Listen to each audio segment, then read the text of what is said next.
Hey there, Angel here again. I'm going to tell you the story of how we had another baby. Quite an interesting story. It was about 3 years after the accident, and I was reading a book. I remember the book, and it's amazing how I can remember all that. But I was reading a book, and it was the autobiography of Madame Guyon. And she was a woman that lived in the 1600s, I believe, and she was imprisoned because of her love for Jesus. And it was about her life, and her life had a lot of suffering in it. And so I'm reading this book, and then I hear God say to me, "You're going to have a son." Now, he didn't say you're going to have a baby, which obviously it was, but he was very specific in saying, "You're going to have a son." So, of course, I'm a little startled by that.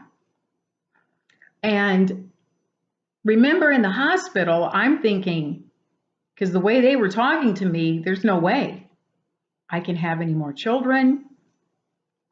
It's too difficult. There's too many what ifs. And so, of course, I'm thinking, okay, this will be interesting, but God said it. And it wasn't audible, but it might as well have been because it was so loud. So I go to Larry because I probably need to tell him. Can't do this by myself. And he's like, "You are really crazy. That was not God. You're not being rational. That's just something you're hoping, and you're not thinking in reality. You can't do that." So I felt like God said, "Don't say another word. Just leave it up to him, to God," he would tell him. So I didn't say another word about it, didn't bring it up. And it was about a year later, and Larry was reading in the book of Luke, first chapter. And in that first chapter, it's a story about the priest Zacharias in the temple, and an angel appears to him and says, "You're going to have a son, and you're to name him John," which would have been John the Baptist. And so Larry reads that, and it jumps out at him. It's like God is talking to him through that scripture, saying, "You're going to have a son and name him John." So we get pregnant right away, and we find a midwife, Marilyn Kiefer, precious woman. And when you're paralyzed, you have a tendency to get infections, bladder infections. And then they're so bad that you're put on antibiotics, and it's all this stuff. But at this time in my journey, I wasn't on any medication at all, even though I was in a lot of pain. I didn't have any medication. And during that pregnancy, I did not have one infection, not one. I didn't get sick. I didn't have any complications. And so, and God is also teaching me and helping me how to eat right, which I knew before. I knew because I was into health stuff, and I was very athletic and into nutrition, and I liked all that kind of stuff. But I really had to be very selective on my diet and how I ate. So anyway, so the pregnancy is going wonderful and good, and I'm telling people that I'm going to have a boy. And they're like, "Oh, that's so sweet. She's hoping for a boy, and she has a little girl, and she's just probably just really wanting a boy. So she's hoping for a boy. And I said, no, God said he's going to be a boy. And so they give me a baby shower at the church. And the people at that church that I was going to, they were so precious to me. They were so good to me and so helpful, so kind. And I do know it was the prayers of a lot of people during those first few years and of my this journey that kept me sane, that kept me going. Because I know I'm making this sound like, it's just an easy thing because I do have a lot of joy, but it isn't easy to do this. And if you don't, I don't know how people do it without God. I really don't. Because I am constantly in a state of awareness of desperation. So they're going to give me a baby shower. And I tell him, you don't have to give me any girl stuff because I know it's a boy. But of course, there are some there that are like, well, just in case. So whatever, I got a few girl things. So anyway, it gets to be about the time of 9 months. So, but Larry's like, well, how are you going to know when it's time? Because under normal situations, you have contractions, but when you're paralyzed from the chest down, you really you can't feel anything down there. That's the whole point. You're paralyzed.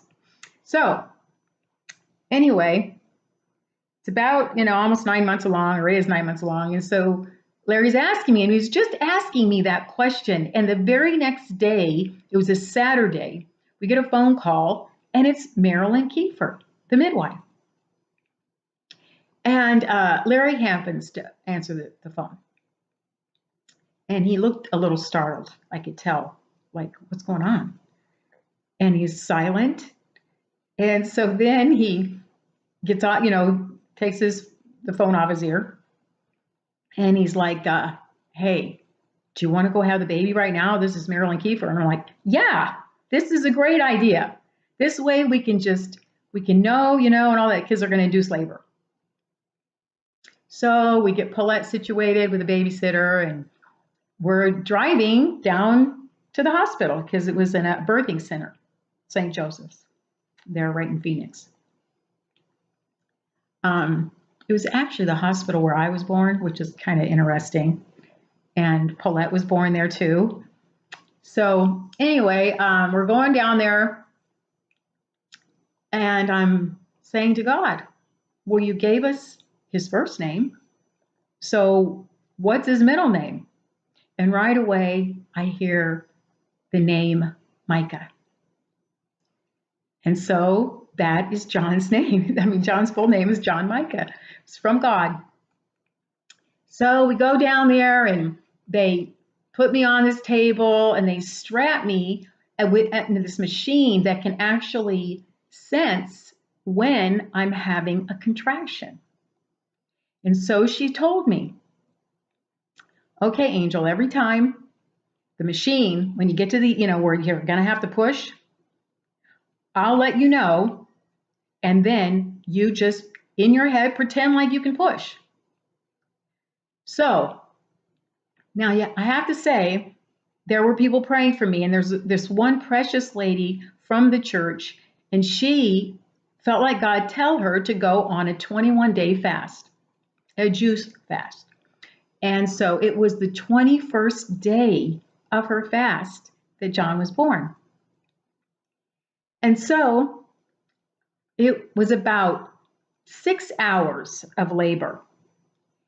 And so at the very end, I'm doing what she's telling me to do. I am pushing in my head. And so he comes out. He comes out, and he's beautiful, perfect, most beautiful little boy ever.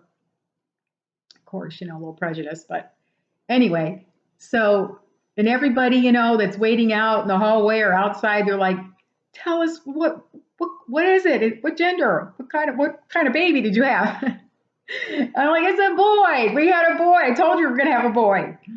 So it was so amazing. And so that night, now you have to understand, I did not have your normal labor pains, okay, because I'm paralyzed.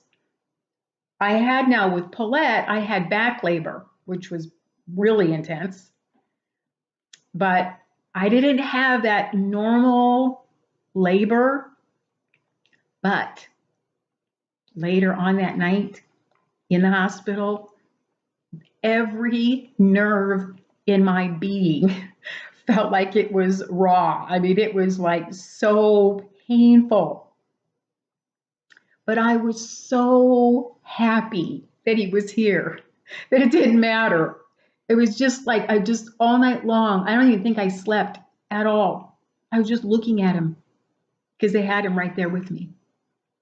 And I was just so, so excited that what God had done, because it was truly miraculous to have him natural and everything. It was just amazing.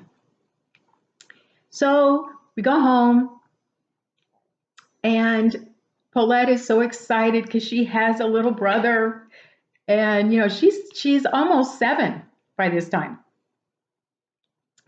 And so, and she's at school now. And so I'm home every day, basically living on the floor with John because it was the best way to take care of him all day.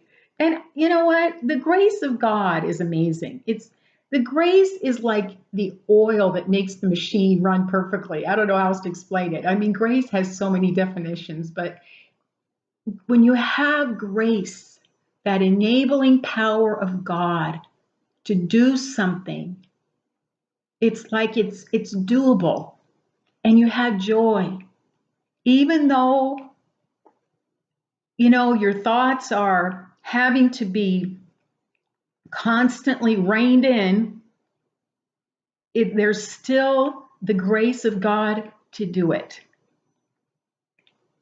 And so I am now, and it's a great, having a little one is a great distraction from your own self. It's great to be able to take care of somebody else when you're hurting is really a good thing. And so I am now taking care of John on the floor. And it was great when Paulette was home because she got stuff for me that I couldn't get. So she was my little helper. And so that's basically how the first year went. And then, of course, the second year, when he's 2 years, 3 years, he's like, oh boy, I mean, active little boy, constantly in motion. And so it was quite interesting keeping up with this little guy. But we got through it. Sometimes I think back at that time and think, how did I do that? Well, God helped me, and I had help, but it was a wonderful time. It was a wonderful time, and it went by really, really fast.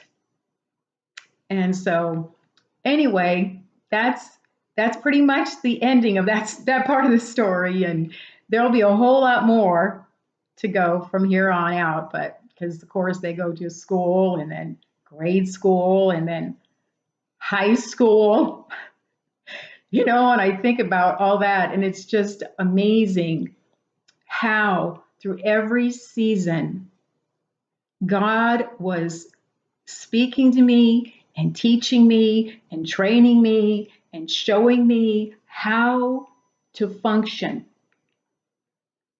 in a state of constant dependency upon Him in order to live, in order to be in this chair, still believing to get out of the chair, still praying for the church and doing those things, being a mother. And so that's all I'm going to share with you for right now. Thanks again for listening. Bye-bye.